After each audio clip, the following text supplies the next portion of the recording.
It's December 7th, 2020. This is Roqe.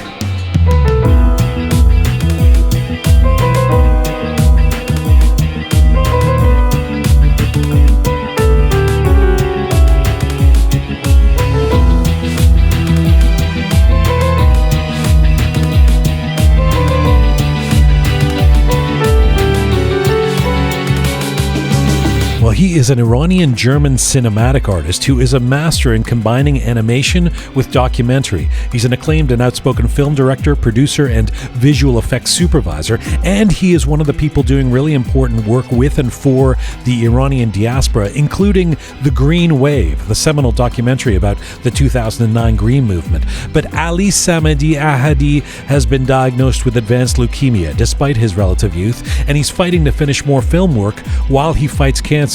He has generously agreed to a feature interview, and Ali Samadi Ahadi joins me today, plus Mona from Melbourne, the Roqe team, and letters about Kusha. I'm Jian Gomeshi. This is Roqe.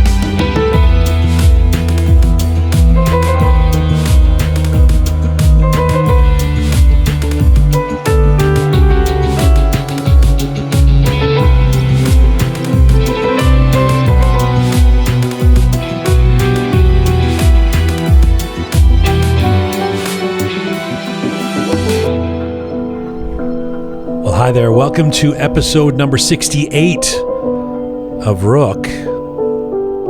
How's it going, everyone? Another weekend over, another Arsenal team loss. This is the masochism of being a gunner, an Arsenal football fan. Even my dog Oogie, like he couldn't look at me after the game yesterday. My dog was hanging his head in shame for being associated with me and my Arsenal fandom. امیدوار هستم که حالتون خوب باشه. We are on an ongoing mission to build this new audiovisual encyclopedia of Iranian diaspora identity. We come to you with peace. We come to you on Spotify, iTunes, the Telegram, the Instagram, the YouTube, and the SoundCloud. We have Mona from Melbourne calling in from Australia in about an hour from now, the Persian priestess of proverbs. Hello, the fabulous Jian. Hello. You look Jian. I need a verb for, or not a verb, but adjective for Jian. I see. Raza, Shaya, any idea? You've had 7 months so far. I have nothing. Yes. It's not the nicest one. This is the pace I'm used to from you. The fabulous Jian, you look particularly fabulous. Thank you. Yeah. You know what? Your hair is resplendent. It's not officially winter, but it feels like winter. I made the conscious choice today of putting on the torture device, otherwise known as pantyhose. Oh. Yes. Because it's TMI, that cold. once again. Less than a minute into the show. Ladies can relate. I wasn't referring to your... I could only see your face. You guys are blessed to be men. I honestly can say that. You don't have to deal with pantyhose, bras, periods. But nobody asks us out. You guys have that. I don't think they will now that I mentioned periods. You almost every show, it seems. Thank you, the fabulous Jian. You're welcome for that TMI. For explaining. You know, our featured guest today. Here's a segue. Does not have periods. Yeah, I'm very moved and appreciative that he's agreed to come on our program. He is the excellent filmmaker and animator Ali Samadi Ahadi. He's in Germany. He's the man behind some award-winning films and documentaries, very popular movies. There was a comedy he did about 10 years ago. It's called Salami Aleikum, which became a big hit film in Germany and in Europe. But he's also the guy who made The Green Wave. Shaya, did you see that? Yes, The Green Wave. See, I didn't even bother to ask Jian and Reza. Just went straight to you because I figured you'd seen it. Yes. It's spectacular. I remember seeing it for the first time. It came out in 2010. And it's a documentary about the 2009 Green Movement in Iran after the disputed elections and the crackdown that occurred. And it's an aggregation of the words of the bloggers and the kids and the people who were on the streets and the cell phone footage captured together. And for the blog parts, because he doesn't have it on video, rather than using actors or anything, he did animation for it. Yes. So it's I think it's the first documentary, I don't know, maybe Reza, you can answer this, but that mixes animation and doc format. Like this is the first one I've seen, that's for sure. There may be others, but this was the first one that came to my attention. Anyway, the Green Wave is he's made other films. He's made award-winning documentaries, and he's been working on films since then, including kids' films and comedies. But as I mentioned in the intro there, Ali has been diagnosed with a very advanced form of cancer, and it has obviously badly affected his ability to be active and do the work he loves. But he's continuing to work, believe in what he does. Apparently, he's still working on 3 films. I'll have to ask him how he's doing that. And despite his condition, he's agreed to this interview. I'm very grateful. I'm looking forward to it. So in a few minutes, we will get to Ali Samadi Ahadi. Shia, Yes. I have a bone to pick with you. Oh no. Pick a bone. Yes, I was wondering if that expression would fall upon happy ears of yours or not. Pick a bone means like promise to no, not promise. It's not a positive thing. It's a pick a bone means. Imagine 2 dogs. Actually, this is the reverse of the Persian proverbs. How do we? Imagine 2 dogs and a bone. What happens when you put those 2 dogs and a bone together? They fight. So they pick a bone. I'm not sure that is that where it comes from. That's what I imagine. What's that? Pick a bone. I actually don't know where it comes from. Maybe from Mona from Melbourne. Since she can't speak Farsi, it turns out, like me and Kian, she might be able to understand. Anyway, what were we talking about? Oh, yeah, I have a bone to pick with you. Yes. Okay. So it means I've got a problem. I've got something to bring up with you that I'm unhappy with. With me. Yeah, with you. Ooh. I know it's a shock to you because you're a tediously perfect person. There's never anything wrong with you. But Shia, you made me feel bad on the last show. How could you? You made me feel bad because I explained that my favorite type of cheese, feta cheese, is called pain de Tabriz. Yes. And you rolled your eyes, you being the language expert that we all defer to, we bow down to on this show. As soon as you say, no, that is not really a way we say in Farsi, as soon as you said that wasn't the way what people call it in Farsi, I just assumed, I take your word for it. I mean, we all, we've elevated you to the god of language. As soon as the show is posted and people are listening to it, I start getting messages, including from friends and strangers, people on the street, wayward folks who are saying, Pani de Tabriz is totally the name of this cheese, is absolutely what we call this cheese. I don't believe it. What do you mean you don't believe it? I've heard of panira Bulgari. That's what but I've never heard that's panira. Bulgarian cheese. But that's what we call it. That's not what we call it. That's what my family called it. Anyway, I can tell you I got messages from London, from Vancouver, and from Thornhill, it might have been my mother, saying that Pani de Tabriz is correct. Yes. Is fine. Yes and no. In my defense, I have to say that in Tehran, when you go to supermarket, You mean super? there is some paneer, there is some cheese that it's called paneer sefid feta. So big, and it's totally different from paneer tabriz. So I thought one of the people who told me that you were wrong and made me feel better about my life because I had said Pani de Tabriz, a person who's located in California, by the way, yet another person, said that Pani de Sefid refers to goat's cheese, not feta cheese. Do you know what the difference between goat's cheese and feta cheese? Could you explain for me, please? How do you explain it? Goat cheese? Goat's cheese is from the goat. You see, there's a goat and it releases milk. So Pani de Sefid, by the way, for those who don't speak Persian, Pani is cheese, Sefid is white. So white cheese, Pani de Sefid refers to goat cheese. Pani de Tabriz is the name for. I mean, I'm sure that there are people who disagree. You were so sure that I was wrong that I thought I would bring this up. I'm still getting you back for that time that you knew the name of the Bowie song and I didn't. So now I know a Persian kalameh that you don't. Still hurts, eh? Yeah, it still burns. It burns. It stings. Yeah. Oh boy. What is Pani de Shirazi, dear Reza? Your hometown. We don't have paneer Shirazi. I don't think. It's a cheese-free city. That's right. Yeah, It's cheese-free city. Why is it panira Tabriz? Like, is there special cows that are there that That's make correct. this You cheese? know what we That's should correct. do? We should ask Chef Zare. Oh. First of all, he's from Tabriz. Second of all, he's a chef. He should know all about this stuff. That's right. That's right. Actually, you know what? I'm going to ask him. I'm going to ask him right. Actually, do you want to try calling him? Yes. Let's get See him if you on can the call phone. him. Let's call him on the phone. That's easier than Googling it. In the right? meantime, No, for real. in the that'd be great if he picks up the phone. We can do this right this right second. Let's try it.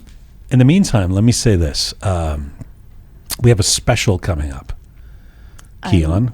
There's many specials yes, coming up. I'm telling you about it. I'm Okay, telling tell you me about it. Yeah, it is. I've been on this long time quest to find the answer to why there is a strange and disproportionate connection and affection between Iranians and the band Pink Floyd. Mm-hmm. We're going to have a 2-part special. 2-part. I'm announcing this right now. As we wait for Chef Hoss Zare to answer the phone or not. We could also ask Chef Hamid Salmian. Yeah, we can ask all of our chefs to... you got calling Zare. Here we go. Chef Hoss Zare from San Francisco, the fabulous, the famous... Hi, Is that Chef Hoss? this is Hoss. Hey, brother, What a it's surprise. Jian in Toronto. I'm sorry to... Thank you for picking up the phone. Sorry to cold call you. You're live on Roqe right now. Oh boy. Yeah. I hope that's a candid question. Yeah, it's a candid question. You guessed correctly. We've got to. We need you to help settle a debate. Are you ready? Can you help? I do my best. Okay. It's so great that you answered. All right. So here's the thing. On the last show, I was telling this story about how I went to the supermarket to get my favorite cheese, which happens to be feta cheese, or, as I know it growing up in my family, affectionately, pani de Tabriz. Now, Shia said, and I always defer to Shia, my best friend here, because he's so Iruni, I figure he knows all the, he's the Salam azizam. There's Shia. Yeah. And he's Shekamu. Don't try and win him over with the Salam Azizam, Shia. So Shia says to me, that's not. Listen, he says that's not what it's called. That we don't have that word for it. I don't know what that is. We call it pani de sefid. Now, I felt bad because, of course, I defer to Shia. I go, okay, I must be wrong. Maybe that was a quirk of my family. The show airs, it gets posted, and I start hearing from people that, in fact, pani de Tabriz is the correct name for feta cheese, tasty, good feta cheese, that is. And now Hanuz bavarashun nemishe. Now Jian and Shia are saying, no, I don't know if that's right. So we've come to you, the expert. So please give us your decision. Well, top of my head, I can say the best feta is a Leg 1 from the village of Leg 1, Panir Leg 1. That's what it's still. I don't like where this is going. All right. So no, I'm gonna give you. Panir Leg 1 is at the village. They have dairy, and it's been doing it old-fashioned way. Even they try the new companies, they go against them. But like Italian, the old-fashioned way of always, if they take care of the hygiene, it's the best way to do it. So okay, wait a second. Where's that? Where's Leg 1? It's in Azerbaijan, near Tabriz. Oh, okay, so close. All right. It's that. And the second one is called Muhan. Dash the Muhan. Again, Azerbaijan, the dairy. Okay. Tabriz was very famous for the dairy too. Like my mother's side, my grandpa, he was a famous dairy production, and he used to have amazing one. So you're right. There's Tabriz as a cheese called Panir Sefid, Panir Tabriz. But the best feta, we don't call it feta. Feta is English. We call Lig 1, Panir Lig 1 is the best, in my opinion, in Iran with the original recipe. But Tabriz has many cheeses, but you can call it Tabriz or Sefid. But if it's in Azerbaijan, isn't pani de Tabriz close enough? No, because I have to give the credit for the locals. Okay, all right. Yeah, like you're telling Iran is Tehran. That's right. I am trying politically. He was clearly, Chef Hoss was clearly the wrong person to go to. He's going deep into the weeds here. Listen. Oh boy, what's the bit? So would pani de? Let me ask this a different way. Amongst the options is pani de. So you're saying it's not incorrect, but it's also, there's other things you could call feta cheese as well. Yeah, I mean, yes, true. But I mean, there's a feta, Greek feta, there's barrel-aged feta, there's Bulgarian feta. But if somebody Hoss, if somebody came up to you and said, "Oh my God, I really want you to make me an omelet, but please use pani de Tabriz," would you know what they mean? Yes. Okay, thank you. Now, and the other thing so Shaya, do you accept that? Yes. now? All right. And then the other thing is that Shaya had said pani de sefid. You just said it as well. But somebody had told me that refers to goat cheese and not feta cheese. Is pani de sefid feta? It can be, but the most of the sheep in Iran was mostly common was sheep milk, and the goat considered not as the same as cow. But the new generations has been changed. But pretty much we used a lot of sheep milk Sheep milk. Sheep. Yeah, I know. Postman. No. You're the best. Sorry to disturb you. Please get back to your regular programming. Always hear from you guys. Make me happy. By the way, yes. For this, I will share with your program in the future my favorite famous goat cheesecake. Oh. Ooh. I have a very signature. Actually, I asked people. They gave the 50% thumbs up for the chocolate pecan torte, which is a flourless. I gave that recipe on my Instagram. But for your show, we will talk later. I would love to share with your audience the goat cheesecake, which is to die for. Thank you. To die for. Chef Hoss Zare, thank you so much, sir. Appreciate it. Always a pleasure. Okay. Thanks for picking Happy up. holidays, by the way. Yeah, and to you. Bye-bye. خداحافظ عزیزم. خداحافظ. خداحافظ. موفق باشید. So Jian, Turned into an ad. He's like promoting his cakes and stuff. It's like, dude. Oh, man, I love that guy. He's so good. He's the best, and he's such a great chef and knows what he's talking about. And he particularly knew. I mean, off the top of his head, you see what happened there? He started naming villages in Azerbaijan. Had you heard of Legwan? Legwan, yeah. Legwan. Yeah. better question is, do you need some time to go cry in a corner now? Sorry? I understand. Do you want to go cry No, now? listen. What are you? This is like the Trump supporter again. He was trying so hard to get Chef Hoss to say what he wanted him to say. And he did. Typical Democrat. I'll tell you what. All I'm thinking about right now is getting my hands on some ship milk.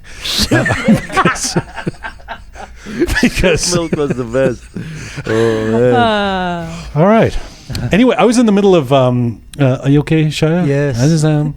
See the way he worked the crowd. See that he gets on the phone with her. Yeah. Salam azizam, khubi. He never calls me Aziz. No, I know. It's just he's working the audience, trying to get the answer he wanted. So I was telling Keon when you were calling Chef Hoss there about the Pink Floyd special. We're doing this. A two-part. I think it's going to be in two parts. It might be three. We got 15 guests from around the world, some very prominent names, who will speak about how and why Pink Floyd became the band. So it's called Why Pink Floyd, Iranians and Floyd, and I'm really excited about it. We're trying to roll it out in the next couple of weeks at some point. Maybe it'll be over the Christmas break. We'll see. We've just got a few more interviews to do. It's pre-recorded. We're getting a lot of information on this. It's been so exciting, kind of doing this, right, Shaya? Yes, I'm super excited. I'm super excited too, and the lineup of people is very exciting. Some of our favorite musicians, some of our favorite music critics and speakers, and from the Iranian diaspora within Iran, outside of Iran. So let's get to our feet. We have letters coming up, right? Yes, a lot of letters about Kusha. My God, we got a lot of letters for Kusha. Our She has last a lot episode, of fans. She has a lot of fans. They wrote in. Yeah. All right. All very positive. We will get to those. The fabulous Keon, Captain Reza, Groovy Shaya. Stick around. Let's get to our feature guest. Our guest today is an acclaimed and outspoken film director, producer, and visual effects supervisor. Iranian-German cinematic artist Ali Samadi Ahadi is a master in combining animation with documentary. He's particularly known for his award-winning docs Lost Children, made in 2005, and The Green Wave, a film that looked at the Green Movement and the disputed elections in Iran in 2009. That film came out in 2010. Ali's made feature films like the comedy Salami Aleikum and 45 Minutes to Ramallah, and he has served as a producer on the recent films Tehran Taboo and Made in Islam. Ali was born in Tabriz. He had to escape the Iran-Iraq War and went to Germany alone at the age of 12. After graduating from high school, Ali focused his education in visual communication, specifically film and television. And by the end of the 1990s, he started his career as a filmmaker with several documentaries as a director, film editor, and cinematographer. Throughout the years, Ali has received numerous prestigious awards and honors, including the German Film Award in 2006, the UNICEF Award, and the Al Jazeera Award for Lost Children, and the Deutsche Film Critic Award in 2009 for the Best Feature Film Debut, Salami Aleikum. The Green Wave was awarded the Grimm Press in 2011 and ran in the World Cinema Documentary Competition at Sundance. Ali was diagnosed with advanced leukemia in 2015, but that has not entirely slowed him from working on 3 new feature films based on old fables from Germany, Sweden, and a book of poetry from Iran. And right now, Ali Samadi Ahadi joins me from Cologne, Germany today. Hello, sir. Hi, Jian. How are you doing? I'm doing okay. I'm very happy to get to speak to you. Thank you for doing this. Thank you so much to have me here. Man, you know everything about me. That's incredible. I don't know everything about you. That's why I want to interview you. I want to learn more. You know, one thing I do know, and first of all, I have to say, I know you've been dealing with cancer, and as someone who comes from a family very familiar with cancer, my heart goes out to you. How are you doing with that these days? Yeah. There's this little story. Somebody jumped from the 20th stage, and while he was falling down, he was saying, "Till now, I'm fine." It's just like that for me. No, anyhow, with cancer or without cancer, you have to try to enjoy your life and in every day and every second, and that's what I'm trying to do. Good man. No matter how long it will be. How did you find out? When did you find out about this diagnosis? It was just by accident, because I had some pain in my stomach, and I went to hospital. Actually, I went to the doctor. He couldn't find anything, and then I went to the hospital, and they kept me for some hours there after they checked everything, and then the doctor came in and said, well, you have some problems with your stomach, but your main problem is not that, but blood cancer. And I was joking then, and I was telling him, well, I think you are in the wrong room, because I'm not in charge for cancer. But he was not smiling and he was not laughing, so then I understood he means what he says. And how did that affect you when it sank in that this is your diagnosis? In that time, I was finishing my film, one of my films. And the first question I had in my mind was, how will that work? Right. And then I was thinking about my family. I was in the first moment, I was not really, my thoughts were not really about me, but about the people around me. But then I would say like some month later, slowly I understood what it means. I mean, speaking of the environment around you, this is a distressing time for almost everyone around the world during a global pandemic. Is that amplified, dealing with cancer at a time when there's a pandemic going on? Absolutely. For me, it is very, very, very serious. Actually, I had a transplantation, and because of that, I have to take immune suppression medicine. And that means that my immune system is very weak. Yes. And for that reason, and my lungs are also weak. So since Corona is attacking the lung and having a weak defense system, and for your body, it is like a big challenge. Yeah, you've got to be careful. But you don't seem to have slowed your step in terms of your film output.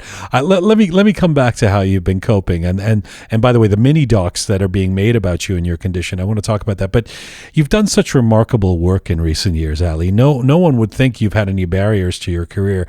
I want to get to your filmmaking and the green wave in particular. But let's go back to how you came to Germany. You were born in Tabriz. Did you grow up in Tabriz as well?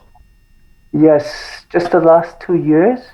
Actually, from 10 to 11, I was living in Tehran. But living in Tehran means nothing, because if you're in like we were in an area. Tehran is so big, you can't say you are living in Tehran as a kid because you don't move so much. So I was living in a very small part of Tehran. Right. And then I went back to Tabriz for the last year, and then my parents decided to send me away from Iran because of the war. In the same time, like the same year, my cousin died on the front, and that was and two of my classmates, and that was the reason why they decided to send me out. And by the way, this is by the mid-1980s. They were sending kids to the front line, like teenagers, so even as a 12-year-old, it's not like it was going to be another 10 years before you would have to go into military service. You could be sent almost any time, right? Yeah, that's true. And that was also the reason why I lost my classmates, because they were like 1 year or 2 years older than me.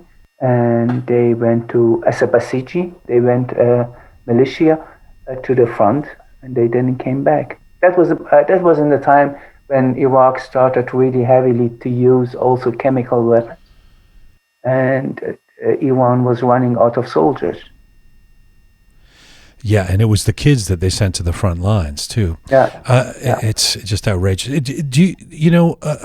These stories, there are so many of them, but they never get tired because they're so extraordinary. On the face of it, as a kid who grew up in the West, even with my confusing identity issues about being Iranian and Canadian and British, and I still can't imagine escaping a war at the age of 12. How does that even happen? What are the mechanics of that? You got on a plane saying you were going to be visiting relatives or something? How do you leave at the age of 12 alone? Well, actually, I didn't really leave the country alone. My parents came with me, but they went back 2 weeks later. But that was the only time you could enter during that time Germany without any visa under 13. So once you were over 13, you had to have a visa. But for a young man, they were not giving any visa. So that was the reason why I had to leave Iran before my birthday. And then we came to Germany, and then I went to Bremen, and then we had a family member there. But then later on, I decided to go away from there. So what's it like to be a 12-year-old dropped off in a country, a new country, where I'm assuming you didn't speak German when you arrived in Germany at the age of 12, and your parents saying, "Okay, we have to go now," but how did you deal with that? I didn't really understood the situation. I mean, if you are in the situation, you are in the situation, so you don't really have the choice, right? Much more painful for me as a father is to think about how my parents were dealing with that, leaving their kid alone in a country, and having no idea when they and if they are going to see him again, and just to say, stay here and stay safe, and take care, and then leave. That's so painful as a father or as a mother. I can't imagine through how much pain they have gone. And by the way, at that time there wasn't Facebook or social media Nothing. where they Yeah, could check nothing. in with you by the hour, right? This is they're sort of dropping you off, and you're sending probably letters back and forth, or making a phone call once a month or something. Yeah, I mean, Iran was so difficult to reach because the phone lines were so heavily damaged through the war also. But in the same time, as you say, it was so expensive to have a phone call to Iran. As a refugee kid, you were not able to call up like, I don't know, as you say, maybe one time a month. Yes. Yeah. So how did you adjust to this new country as a teenager? Once you have to take care of yourself, I think there is no more the time. I mean, you don't have the time to be a teenager. You have to deal with the school, and you have to care for yourself. You have to buy food, cook food. You have to work to get money and organize your life. So there is not a real. And I was very active in political organizations and social organizations. So I was too busy to be teenager. Was there much of a Persian community there? Like, how did you get treated by the other kids? Were you seen as an other? Were you otherized? Were you seen as a minority, or did you generally fit in? We talk a lot about what it was like for Iranians, those of us who were in the West, in North America, that is, in the 1980s. But what was it like in Germany? I think the way how people were looking at you was different than now. The majority of the people from outside, they came just to work here, and then they will go back once they have enough money. Migrant workers. With us, it was different. We were not here for working. We were here because of other reasons, because of the war or of political issues. And I would think, like in '85, when I came to Germany, most of the people would ask you, where are you coming from? What's your name? And then when you want to go back. Right. Yeah. I think the last question is not so often asked in the last years anymore. Right. It's become more of a cosmopolitan world. Yeah. So you're this kid, you're a teenager, you get into your early 20s in Germany. What was it about filmmaking that captured your imagination? And when did you have a real sense that this is what you wanted to do with your life? As I said, with 14, 15, I was very, very active in political organizations and refugee organizations and social organizations. And I was organizing demonstrations and so on. And by the time you were 14, you were doing that? Yes. Wow. I was I think with 15, I organized in the middle of the winter in Hanover a demonstration for the people in El Salvador. And there were 2 or 3 Germans in these demonstrations, and 300 or 400 Iranians I organized. It was so funny. Wow. And the Germans were thinking the Iranians are from El Salvador. And we're trying to talk with them in Spanish. They couldn't understand. It was really, I was very active. And then, where did you get where did you get your politics from? How does a 14-year-old become aware of what's happening in El Salvador and organize demonstrations around it in Hanover, Germany? Yeah, I started with organizations, with refugee organizations, and then I was also working with Amnesty International, and slowly but surely all these informations were taking. But do you come from a political family? I mean, why were you joining Amnesty International instead of just playing football or hanging out? Yeah, I was, let's say, my family was very aware about the society and was taking care about the society. It was important for my father and for my mother also serve for the society, for the people. Right. And So sorry, I cut you off, but I think I asked you about how filmmaking captured your imagination, and you answered that you were political. So I'm imagining it was the activism that led you there. Yeah, I think like when I was 16, we made in the school a short film, and I liked the working with camera very much.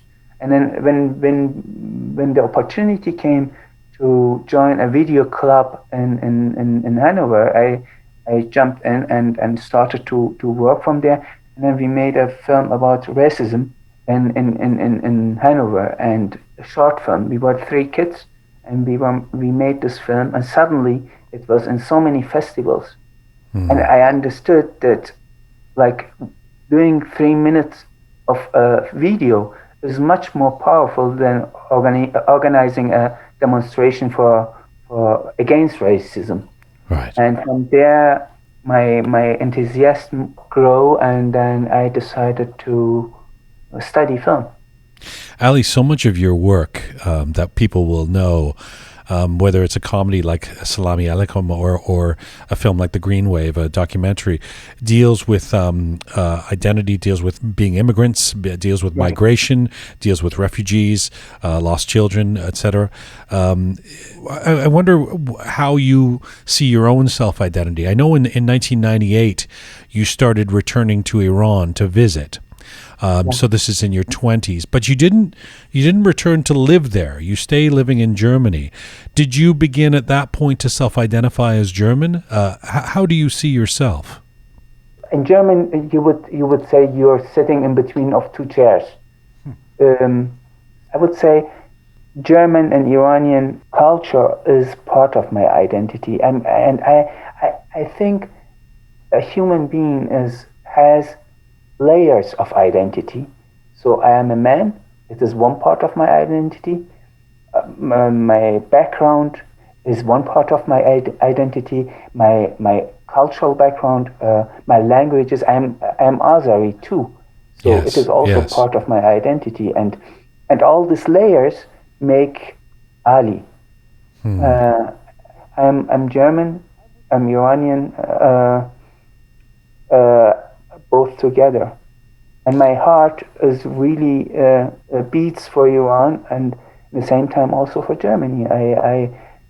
I'm pretty clear that if there would be a danger for our society in Germany, I would try my best to save this society because I know what we have, what a treasure we have in our hands.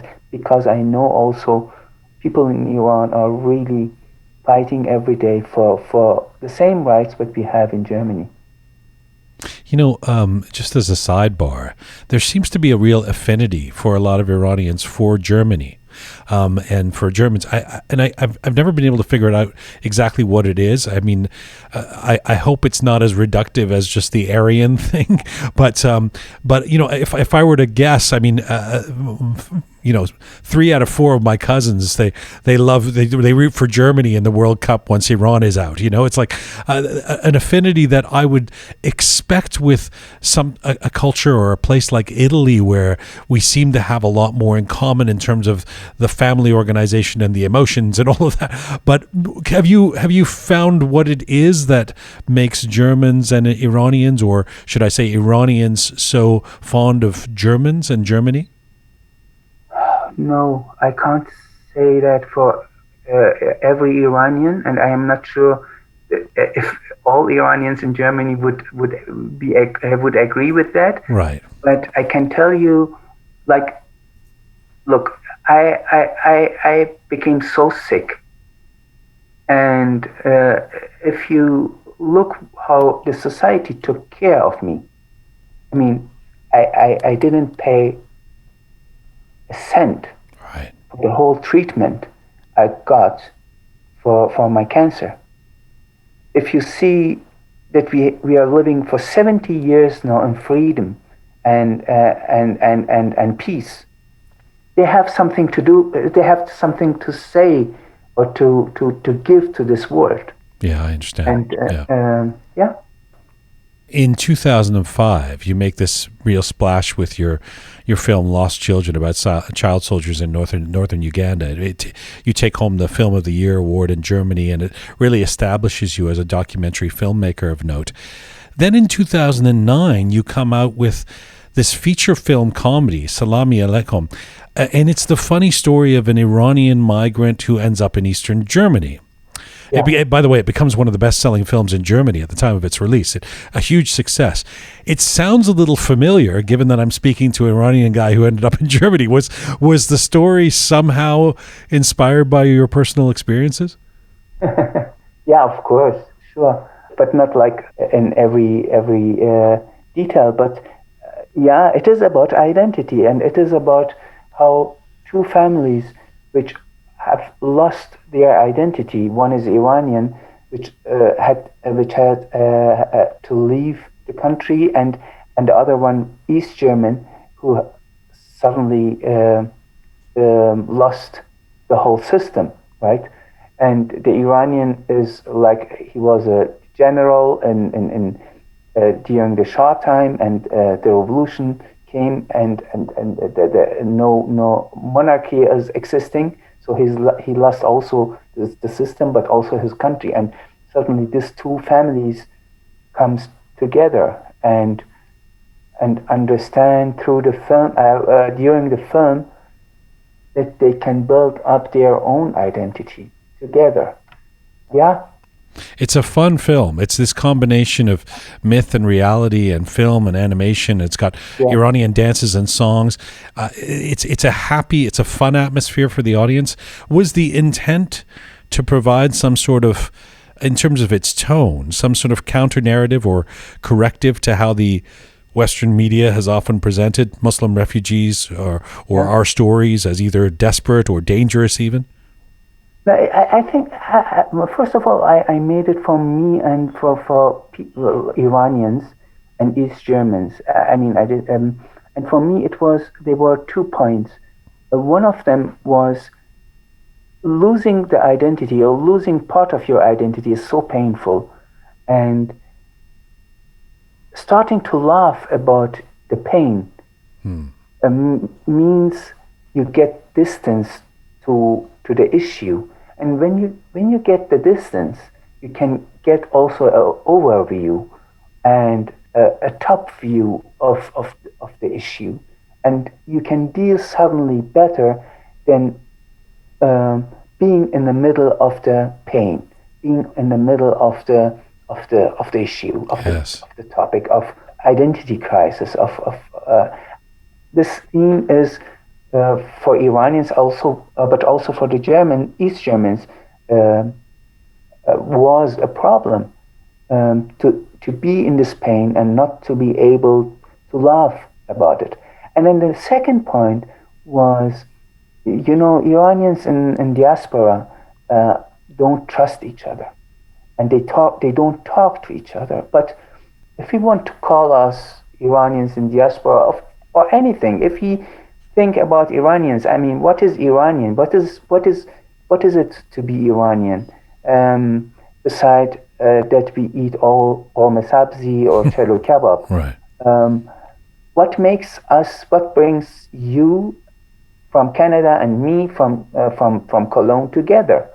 And where are the connection points? That's a point where we have to talk about it and clarify. Maybe have a same vision, which makes us together with the rest of 8 million people out of this country to a real Iranian diaspora. For that we have to talk, but Iranians didn't trust each other and didn't talk to each other. And for me it was a great dream to bring them to a room and let them laugh together about their own stories and history. That was the reason why I made Salami Aleikum as a comedy. Why don't we trust each other? because of the history. I mean, we are coming from a country which never really had a democratic system, democratic organizations, civil organizations, where you were able to talk to each other openly. And this government, the Iranian Islamic government, is also trying its best to divide us. And even every single cell in your brain should not able to connect to each other. Right. They live from dividing the people, because if you talk to each other, everybody asks, or so many people are asking, why all these uprisings in Iran are not successful. I think the main reason is because we are lacking of vision. If you have a vision, then you will follow. You will find ways how you reach the vision. Right. We certainly lack a united vision. Sometimes it feels like there are about 90 million different visions, but not a united one. Yeah, that's the main problem. What is our united vision? And if you talk to each other, you definitely will find it. But the fear don't allows you to talk to each other, or the hate. Well, one time when it did feel like there was a vision, historically, although not too long ago, was during the Green Movement. And I remember the year after that, seeing your film, The Green Wave, and being so moved by it, and of course outraged by it. There's some really heavy footage in there. It doesn't pull punches, your film. It's an interesting one to make. You know, your career journey is quite interesting to me. Here you are. We were just talking about a comedy that was really successful in Germany that you make in 2009. And it would seem like that would maybe whet your appetite to do more of the same. But then your next film is this landmark documentary, The Green Wave, which is so poignant and so powerful that it creates the conditions where you are not able to return to Iran again because, of course, of the politics of the film. Tell me about how The Green Wave came about. First of all, I have to say, I try to make a film, or I try to understand how I have to make a film. So when I start a film, I try to get this point in which form this film wants to be told. You don't start out saying I'm going to make a comedy. You start out saying what's going to serve the subject matter the best, right? I guess, right? Absolutely. I see. Absolutely. And then I decide to go this way. So I made the Salami Aleikum. We had the premiere in Germany, and in the same evening, we were so happy because it was received by the audience so well. And in the same evening, somebody came to me and said, "You know what's going on in Iran?" And it was for me clear. Mousavi and Karoubi, the reformists, will win. And then I jumped to the television, and I was seeing. These people in the street were beating and were shooting the people, and from that moment I decided to make a film about what's going on. It was clear I will not be able to go into Iran and film, but during that time Iran had the biggest blogging community in the world. So there were so many people were blogging about time before the election, and also during the election, and after the election. Yes. They were writing really moving blogs and texts. And then you had the cell phones, this little phones with this little cameras with a very bad quality, and you had that on YouTube. And so I thought, okay, I will use this videos from YouTube with this bad quality and mix them up with the blogs. I always think of that time, the Green Movement, as one of the the coming out moments around the world. I mean, it was sort of the Arab Spring happens a little bit after that, but the coming out moment of citizen journalism of these people getting because it was the first time social media and as you say, cell phones, etc., were being used to tell stories where major TV networks or others couldn't get in there and tell the stories themselves. So this documentary blends this phone footage of citizens, and you've got animation, and then you've got on-camera interviews, blog notes, tweets, Facebook posts. Ali, tell me about navigating your way through citizen journalism and social media accounts for a documentary when you cannot always know what is the truth in some of the stories that are being told. How did you deal with that? The Green Wave 2009 was my last documentary, so I'm not dealing with that anymore. But as a member of this world, I have to deal with that also. So I try to really, when I see footages, then I ask myself some questions. One of them is who can get any benefit of this video? Why is this video shared? I think also through my profession, I when I look to a video, I try to understand if it is professional or not. Yeah, and I try to find many sources as much as possible for some information. You know, in the Green Wave, you interview some reformist figures, some journalists, other Iranian figures in exile, many of them very well known. And you do so. You were making this film basically over the months in the year after the failure of the Green Movement, yes. and you can feel. I just rewatched it recently in preparation for this interview, and you can feel the visceral anger and sadness in all the accounts in your film. I wonder now, 10 years removed, how much do you think those sentiments have changed, and do you know anything now that we did not know in the immediate aftermath of the Green Wave? Well, I think the Green Wave was a time where people were trying to change the Iranian system change Iran within the system. They tried to change Iran in this frame, but the regime said no, and from that point, I mean, they were playing the same. The people were playing the match in the rules which was given to them by the system. But once they won, the regime started to shoot them, to kill them, and from that point, it was clear that for the people, you cannot change Iran within the system. So you have to get rid of it. Yeah, that was the breaking point. Yeah, absolutely. Yeah. So, but the question is, how? What should be installed after that?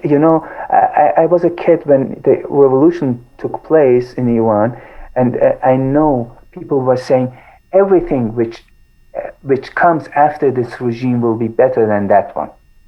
It doesn't matter which regime comes. Yeah. But everything will be better than that one. People learned after the Islamic Republic, no, it can be worse than the one we had. I think that's also the reason why so many people are, I think, still waiting for the vision.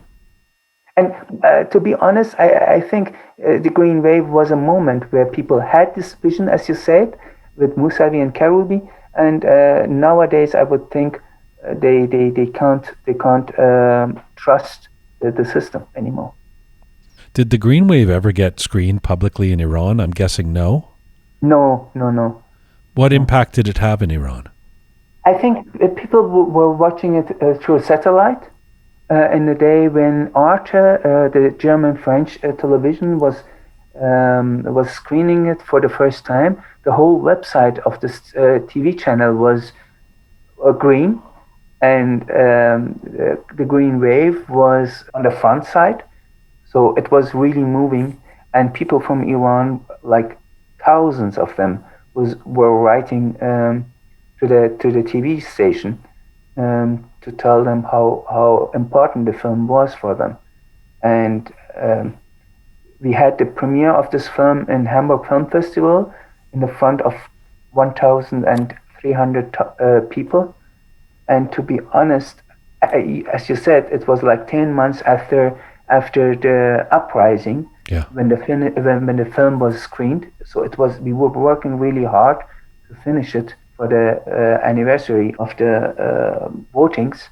And when the film came up, I had such a great fear that that the film will not fulfill expectations of the Iranians.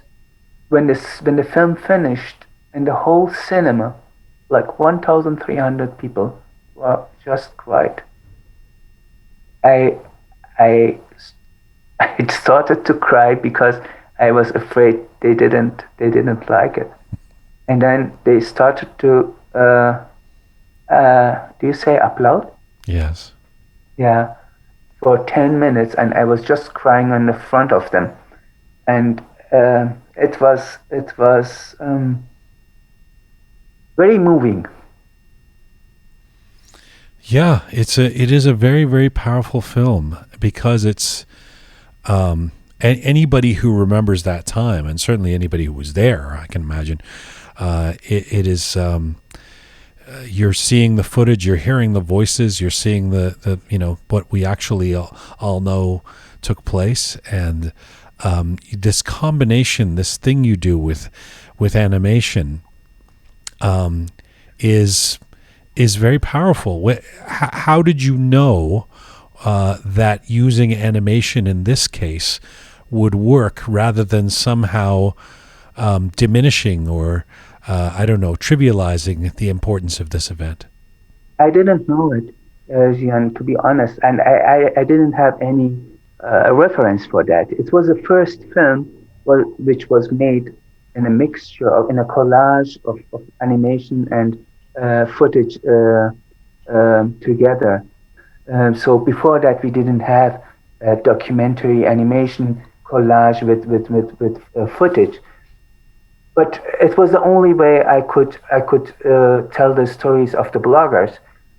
I didn't want it to the so-called reenactment. So with working with actors, I didn't want it because it always fail. And then I told to myself, okay, I tried that way, and yeah. Are the documentary films, The Green Wave and Lost Children? I watched 45 Minutes to Ramallah, which is the next film you make after Green Wave, and it's a road comedy. You go back to sort of satirical language and you portray the long running conflict between Israel and the Palestinians. It's a comedy. I wonder. It's fun. I wonder if you are more personally attached to a film like The Green Wave, or whether all of your babies are of the similar importance to you. Yeah, absolutely. I mean, they are my babies, and it's always an adventure to start a new film. You never know if it will be successful or not, and that's the reason why. Every time, and you can also fail, and it is also okay if you fail. You learn more from I learn more from my failure than from my successes, because in the success, so often you have luck. You're lucky that things happens. In failure, you can understand because it is painful also. You understand more, or you learn more where the problems or weakness of your work is. Recently, you've been making more so family entertainment, children's movies as well. Yeah. Are you tired of politics, or and would you ever return to documentaries? What's the reason for this shift? The starting point was because somebody offered me to make a film out of a book which I love to read to my daughter. So it was very clear I will make this film. Mm. And people, there are not so many people which are in Germany which are familiar with real live action and animation mixture, and that's where my strength is. People think, and that was the reason why I started. And I think as an immigrant, it makes absolutely sense to work from the center of the society and to be in the center of the society and work from there in the directions where you want to go, and not stay in a niche and work from there. I think if you can manage, if you understand the mainstream and then you produce or you talk about your issues, then I think you can reach more people. I gotcha. And you can also you can influence this. I think you can move more if you stay in the middle of the society. So, and I think I'm sorry. I make still films. I produce a few months ago. We had a cinema release about the film is called Tomorrow We Are Free. It is about the revolution. I think it is the first film out of Iran, and not influenced by the Iranian regime, about the revolution which was made. And that's something that I produced and edited. So films like that I still do, but at the same time I do also animations and family entertainment. So Ali, I so much appreciate the time you've given us. I want to wind down here and end off where we started, and that is that you seem as busy as ever. I mean, if somebody just takes a glance at your IMDb, the years between 2015 and now have not exactly been low output. I mean, you're doing a lot. How are you managing with your cancer to be as busy as you are? Jian, to have opportunity to work gives me the feeling to be alive. I mean, I love so many people. I love my family. I love my wife, my daughter, my sisters, my brother, and my friends. But and it's nice to be in the middle of to be loved ones, but to be able to work, it gives me really lets me know that I'm alive, and that's the reason I can't do so many things because of my sickness, but I can work. Are you in pain? Sometimes, yeah, but then not, and then I start to work. I can't film at the moment because of the virus, but I can do animation from home. I talk with my colleagues in all over the world and can continue working. This is a gift for me, which is not usual.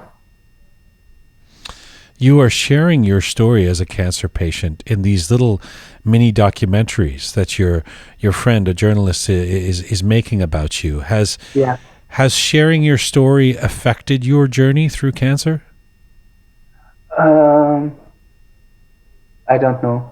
I think for me it is nice to see that people can watch it and can get something out of it. I mean, that was the most important idea behind that. When Isabel came to me and asked me, "Shall we do that?" I said, "Okay, if that makes any sense for people, I don't mind." But it is not. I don't make it because for myself. It's not cathartic for you somehow. It's not helpful to be able to talk about it or share your stories. I talk a lot about my cancer with my friends. I'm very open with that because I think it is something that everybody has to deal in his life. Everybody knows somebody who has cancer, so it is part of our life. and to hide it, I don't like. I think we should talk openly. Then the cancer lose also its fairness. Yes. Fairness? No, I don't know. It loses. Well, you could say that. You could say it loses its. First of all, it becomes less taboo to be able to talk about it. It means that we can all be less scared of it. In fact, because we understand it. Absolutely. But in an episode of one of these mini docs, you say, after being diagnosed with cancer, I've comprehended mortality more than ever. And you know, Ali, we seem to be in a time when we are surrounded by reminders of our impermanence, the pandemic being one of those reminders, our temporary nature in this world. Could you say, what have you learned about mortality? I learned really to be more than ever be in contact with myself. I learned to enjoy, or not to enjoy, but to be in the moment, and to use the moment. If it's good moment or bad moment, I don't mind. But to be in the moment and to be aware about the moment, it is for me very important. Or it became for me very important, and also to ask yourself much often, why are you doing this, and why are you not doing this? And this is something which more and more became important for me. Is being in the moment a change for you? Yeah, absolutely. One of the points when the doctor told me you have cancer, I thought, okay, I'm going to die, because I didn't know anything about blood cancer at that time, and I was asking myself, are you happy with that, with what you have done till now, with your life? And to be honest, I was very lucky to give me a yes answer. And more I'm trying to live in a way that I can say that I try to be in peace with myself. How does it feel when you hear yourself being described as a survivor or a hero? Me? Yes, you. As hero? I don't hear that. I'm maybe a kind of survivor, but if you look to my photos, you see the fight is going on. It's still going on, and I have to fight my fight. If you live in the moment, does it mean you're not thinking about the next moment? Oh yes. You have to live the moment in a right way, and then the next to make the foundation for the next moment. And if the foundation of the next moment is this moment, then you have to live that properly and in a right way. Well, Ali Samadi Ahadi, I hope you will continue making the kind of creative fare that you have for the last 20 years, for the next 50 years. And I am so grateful for the time you've given us and for the work you've done, and for a film like The Green Wave, in and amongst all the other great work you've done. Thank you for this today. Dear Jian Ghomeshi, thank you so much for your time and for your colleagues' time, which you gave me. And I'm so grateful that your podcast exists, because I think really it is a treasure for Iranian outside of the country, and maybe also for the Iranian inside of the country, that people like you bring us together. Thank you so much for your efforts. Thank you, Azizam. Take care of yourself. Thanks. Have Bye-bye. a nice day. You too. Bye-bye. Bye-bye. Ali Samadi Ahadi is an acclaimed film director, producer, visual effects supervisor. His films, of course, include The Green Wave, Lost Children, and Tehran Taboo. We reached Ali Samadi Ahadi in Cologne, Germany today.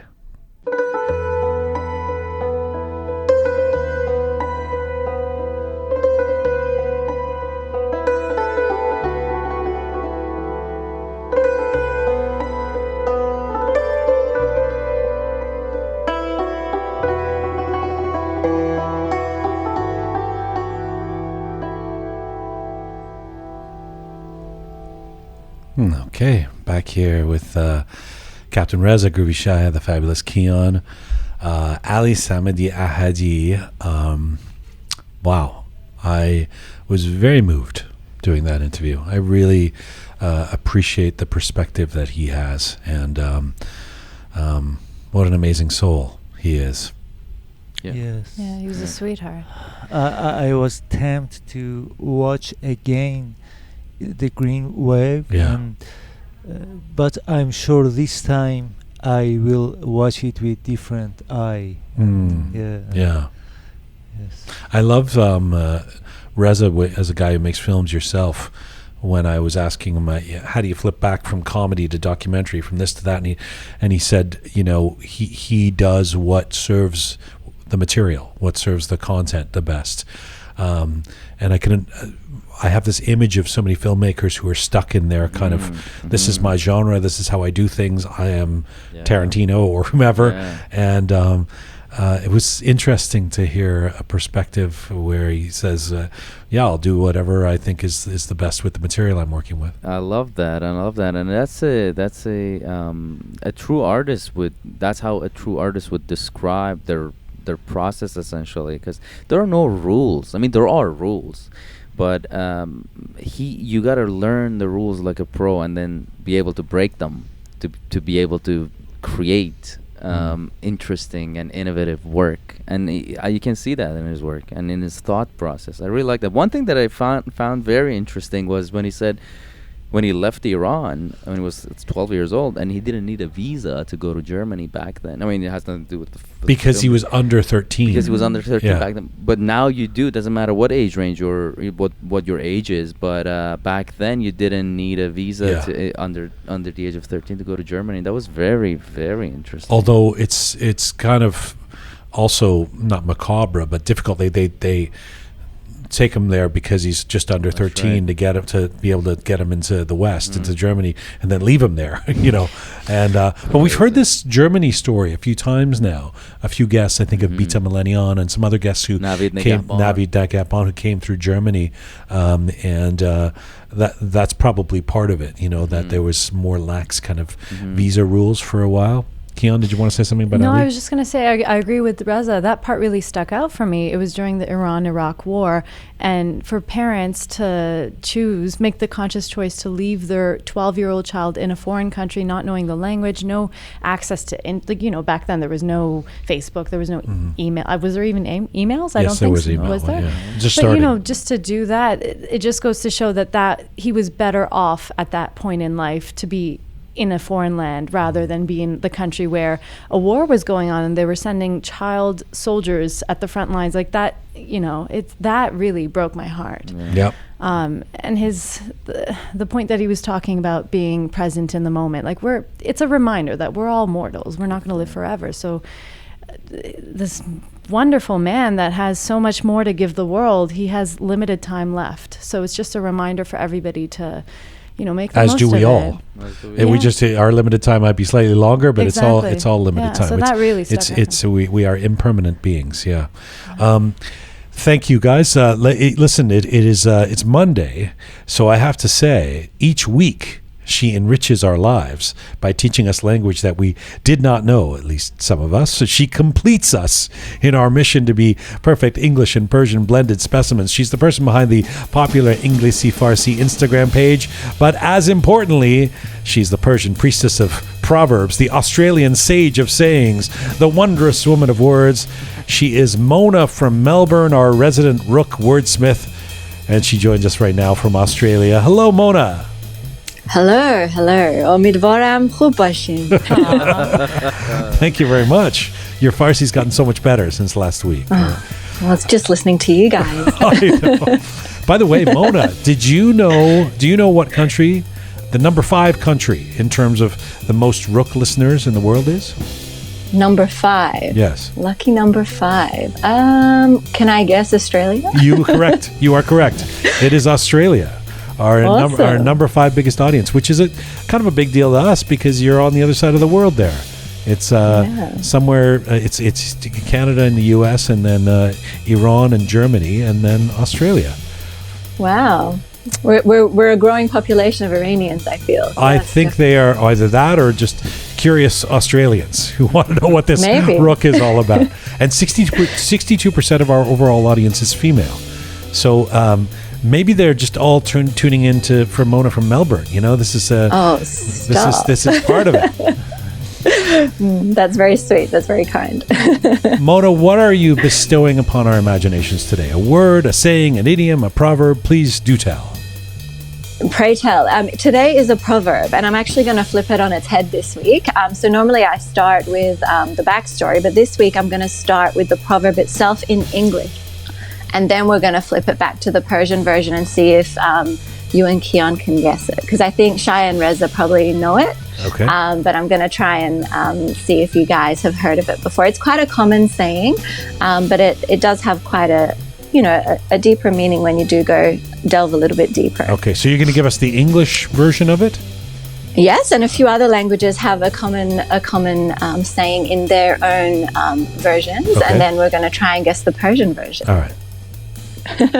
So the English proverb is a figure of speech that relates to having your cake and eating it too. So I'm sure you've all heard of that saying, you can't have your cake and eat it too. You can't have your cake and eat it too. I think I know the Persian You know version. the Persian one? Well. No, hang on a second. I'll hold on to it. Let me see if I... Hold off. کیکت نمیتونی بخوری و no, I don't know if it comes to give me a hint. Why don't we hold off on that, because I've got a few things that we can go into as a prelude. Hang on a second. Let me look at Shai and Shai and Reza are both smiling, so you guys know what it is. I right? think I know. Yeah. Okay, all right. You can't have your cake and eat it too is the English way of saying it. So we're trying to figure out what the Persian proverb. Now, would this be a proverb that came from Persian first, and then or is it just like it appears in various languages, and you're giving us the Persian version? Well, actually, I did some deep digging. So a lot of these proverbs, you can't actually find the root meaning of them. But when you go onto Persian websites, you actually can find the root meaning of them.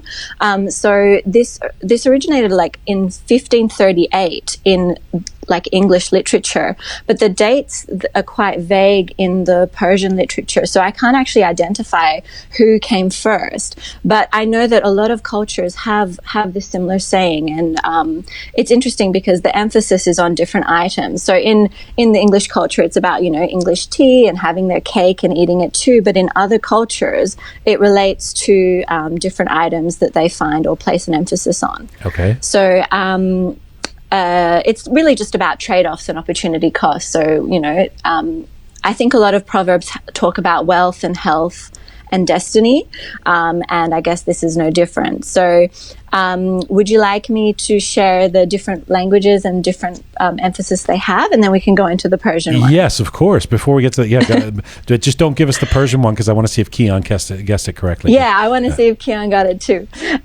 So the Albanian version is to take a swim and not get wet. So obviously they have a lot of waterways where they...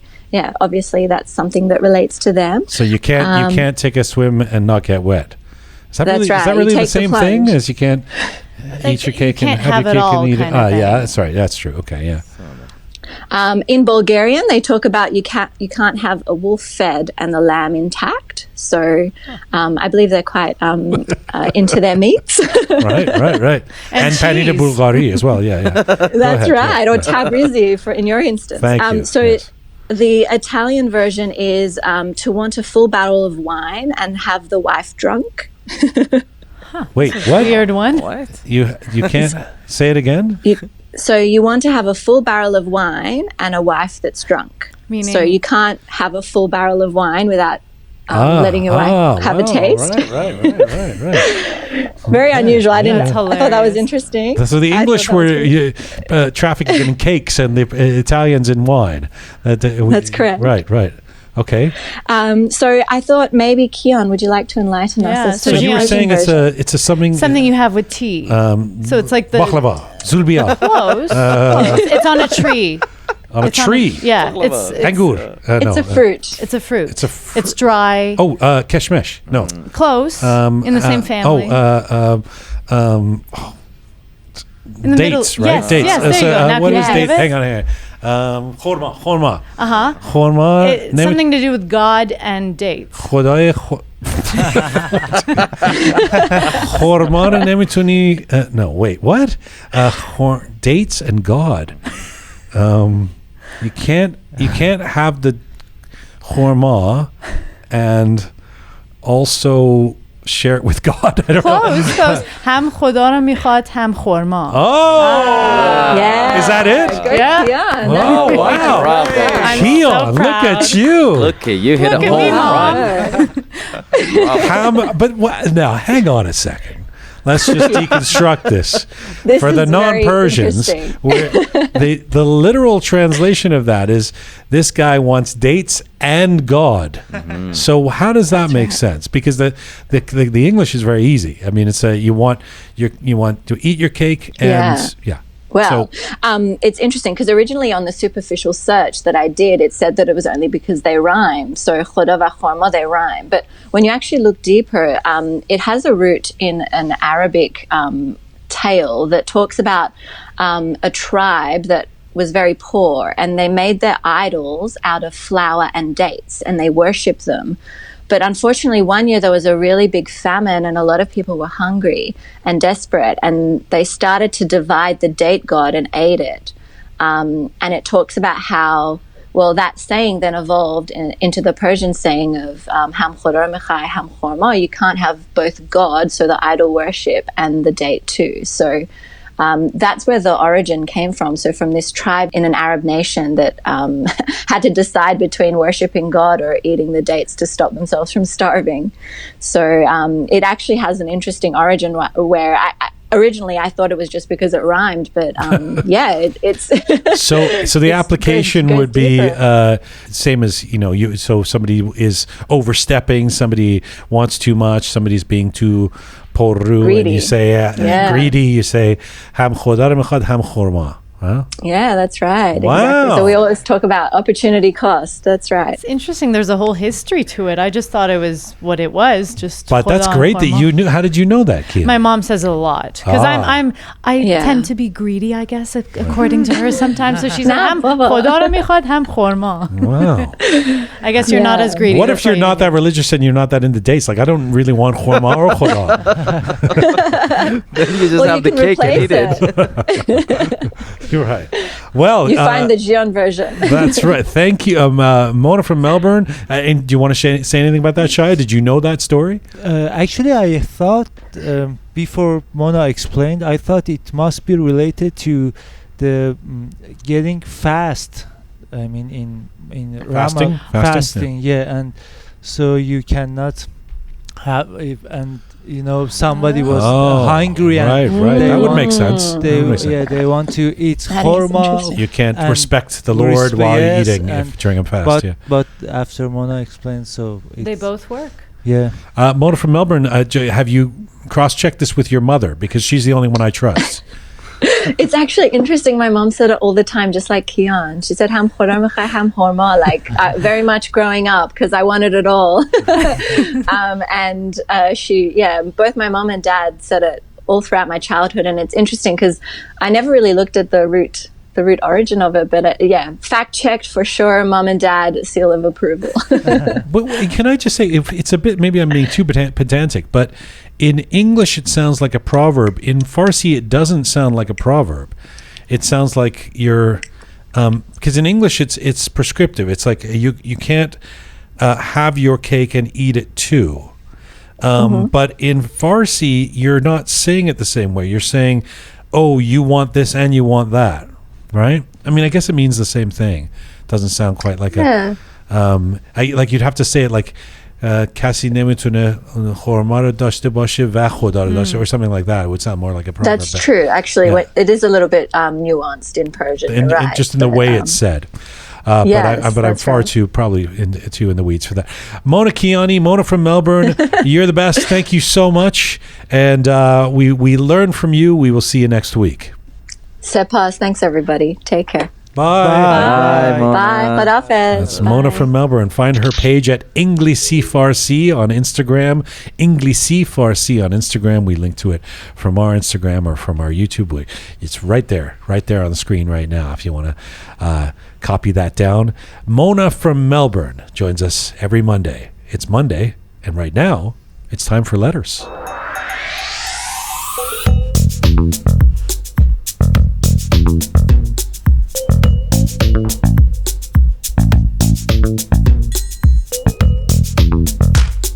Look at you dancing over there. You're so happy that you got that proverb. I see I'm it. so You excited. are. It's a good day for Everything Jian. has changed. You're just like you're shining. I over got there. the Bulgari cheese question. I was just thinking when we switch to video, we should come up with a dance for letters, like a robotic. Okay, maybe not. I changed my mind. For anybody that's curious, Jian's not a good dancer. Oh God, That is so Make it not stop. true. I am an excellent Really? dancer. Okay, you'll have to prove this one day. Khub. So last week on episode 67, we had an interview with Kusha Alaqband, the host and creator of the popular Instagram and YouTube series Kusha's Corner. So might I add, she had, my God, I had to sift through, it felt like hundreds of messages of just pure love. Women love her. I will say that. It's majority of writers were women, but not all. So on Instagram, we have Farzaneh Bidgoli. She wrote, besides her wonderful job in photography, it's great to have her in front of the camera as well. She's so beautiful inside and out. She has a beautiful soul. Everything she shares from her heart is so pure. Lovely. Beautiful. And then we have, the name is listed as Khanum Afkhami. Wrote, she's from a high-class family with deep, clean, and sweet roots. Thanks for your interview with her. I believe she deserves one every day on a radio talk show. Oh, wow. Yes. And then we have, the username is listed as Sogol. There's no full name listed. She wrote, I can listen to this over and over again, even though I already knew parts of it. Kusha is an absolute dream. She's a beautiful soul with addictive energy, and her presence is one of a kind. I love her. Wow. Beautiful. So, by the way, if you haven't listened to this episode, number 67, it's available to you on all of our platforms. Go to our website, roqemedia.com, and check it out if you haven't listened yet to see what this magic is that everybody loves so much. And then we have a Nasim Valim. She wrote, I can listen to her over and over again. What a voice. She does have a great voice. She does. She really does. The two of you together was like, wow, thank you. fireworks. So, I'm meaning you both have beautiful voices. Not Thank you. Meaning, yeah. Look at that. I compliment you once in a while. no. Be more appreciative. There. هم خدا رو میخواد هم خورما. Nicely done. Nicely done. Nice. Cool. And then we have a username Enchanting Charisma, no name listed there, says, speaking of which, he or she says, the two voices from heaven came together. Oh. Wow. It's like a movie title. Yeah. Cool. And then moving on to YouTube. So I don't know if there's a reason for this, but the male writers weren't as enthusiastic appreciative Okay. about her. I'm not sure what that means. They but really yeah. broke down on gender lines? It seems The negative ones were more male, yeah, Yeah, okay, I guess. So. alright. I mean, listen, you pick and choose what you like. Everybody has a preference. So I Sure. guess majority of her listeners are female because they like the subjects and topics that she brings up. So anyway, we have Amir Nickdell wrote, can you not interview useless social media people, please? Oh. The Roqe team talking and Jian telling his weekly stories was more interesting than what this girl was talking about. Dear Lord. I'm here, Nick Dell. He said it. Holy, come on, man. This girl happens to be a very successful woman who's done remarkable work Yeah. as a photographer. But you're right. Everybody has an opinion. And he's right that my weekly stories are more interesting than Is that a fact? really anything else on the program. But thank you for that. But you're, okay. He has its opinions. Well, I'm joking, of course. Back on Instagram, Yossi Rafi wrote, Kusha is full of passion and positive energy. Whatever she does turns out to be an absolute success because she does it with her heart. I personally learn a lot from her on Kusha's Corner, aka Car Talk with Kusha, and most of her topics resonate with me in order to be a better person. Bravo! Great interview. I enjoyed every minute of it. Beautiful. You know, it's true. Kusha, thank you, Yasi. Kusha is positive energy. Yeah. You know, she's Yeah. really committed to putting out positive energy. And, you know, if for those armchair critics or whatever who, like the last guy who didn't, Amir, who it didn't work for her, you might want to check out Kusha's Corner. Because I think she's, you know, Shia and I were talking about her interview with Erfan. It's really interesting. She's just sitting in a car, but she's such a good conservationist. She may also be a conservationist, but she's a great conversationalist, and so she draws out things, and it's very engaging to watch. That's exactly it. So what I find is the comments on Instagram, obviously those people have access to her page, know what she's all about. The writers on YouTube, I guess, weren't as familiar with her work. Maybe. And after that show, actually, I went on her page and watched a few of her car talks, and she's hilarious. Like her, she's funny, it was so enjoyable, and Yeah. there's a lot of lessons in there. Absolutely. So, yeah. And then we have Marzieh on Instagram wrote, the Oscar for the best sit-down comedian goes to, you guessed it, Jian. Oh, yeah. because of my feta story. Probably. Yeah, I guess your weekly nonsense is working for some people. My weekly nonsense has some fans. Marzieh and the angry Amir guy. All right. Thank you. So on that, Thanks, Marzieh. So on that episode with Kusha, we were again back to the cheese. We were discussing what Iranians call white feta cheese. So a few people wrote about that. We have Alex Asghari on YouTube wrote. Asghari, pardon me, wrote, in the old days in Iran, they called it panira tabriz. Thank you. Or panira liqvan, as Chef Hoss Zare was saying. Yeah. Full circle. Yeah. So okay. Both of those things. Neither of which Shia guessed.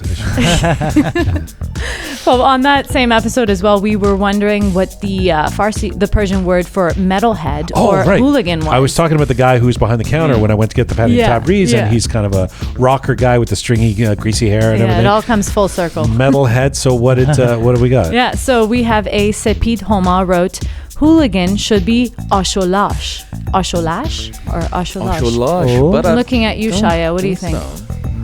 No. I don't know what that What's means. an asholash? Means, for example, I beat you and then you became asholash zakhmi.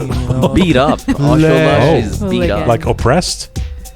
No, like beat up. Like if you make someone asholash after beating them up. Yeah, or that's not something. really good. Yeah. Okay, well, we have another user that has their take on this. So Gashasp Nodan wrote, metalhead would be ishq metal in Persian.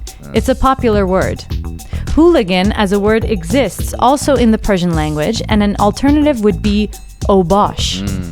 As to your feta cheese problem, Jian, there are dozens of delicious oven-baked feta cheese recipes on the internet.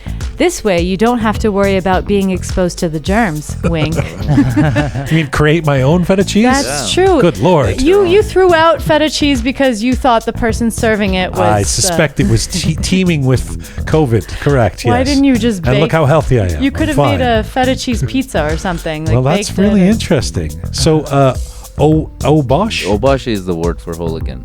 Asholash is not. Asholash is more... I don't know. No, yeah. Obosh is the better word. What about... He said another thing. Ishq metal for metalhead. What about that? Lover of metal? That would be a Lover of metalhead, yeah. Ishq metal. And he said it's a very popular term in Iran. Ishq metal. No. Okay. All right. Accepts it. Club. All right. After all that, it's finally time for the letter of the day. Club, on Instagram, we have username, again, no name listed, decisive_1362, says, just finished listening to this episode. I found it so inspiring, honest, and sweet. Glad to get to know so many successful Iranians through Roqe. To be honest with you, I'm officially addicted to your podcast and keep waiting for new episodes every week. Keep up the great work. Nice. That was beautiful. Nice. Decisive 1362. Yes, that's the one. Well, thank you so much for that, for that decisive letter. Thank you for the letter of the day. Thank you, Kian Jun, Captain Reza, the fabulous Groovy Shia. You can't all be fabulous. The Groovy Shia. Well, it's full time for Roqe for today. Thank you so much to Chef Hoss Zare, Ali Samadi Ahadi, Mona from Melbourne. Remember, for all things Roqe related, you can go to our website, roqemedia.com, roqemedia.com, where you can also become a patron and support Roqe and check out all of our previous episodes there. Thanks to the amazing team who put this show together. Producer Susan, Thoughtful Nagin, the fabulous Keon, Ponsa the artist, Savvy Roham, Aghay Merdad, English Muhammad, Captain Reza, and Groovy Shaya. Thank you to all of you out there already supporting us and sharing our content. Please subscribe on any of our platforms or at our website if you've not done so already. You can find me on Instagram at Jian Gomeshi. And in the meantime, Mizun Bashi.